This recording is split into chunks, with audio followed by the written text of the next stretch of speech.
Freddie, let's talk about risk, but specifically the variables that go into determining what our individual and company risk is. What do we need to consider when calculating risk? There is the technical risk, there is the business, there's the asset risk, there's your personal risk, but risk is calculated by combining all of them. Where am I looking to start to create that sort of tableau of considerations?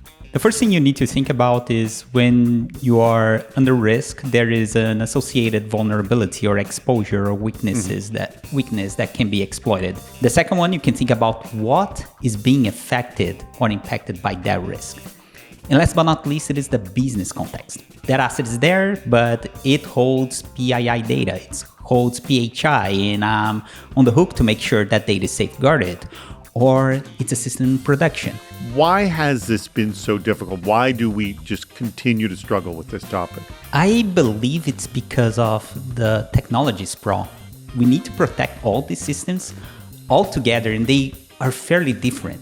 We get to inherit everything from other departments, from other areas of the business, and we gotta protect, we gotta safeguard those, and that creates a lot of challenges.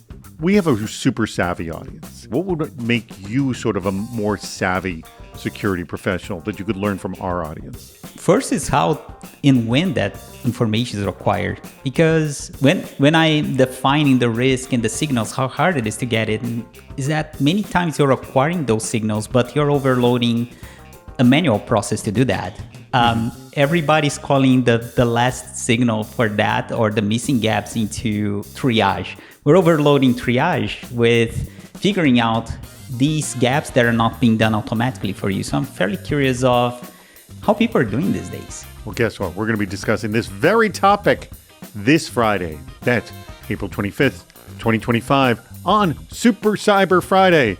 Our topic will be hacking your risk. We care about your risk. So come join us and care about the risk of your fellow cybersecurity professionals. Here's all the information you need to know.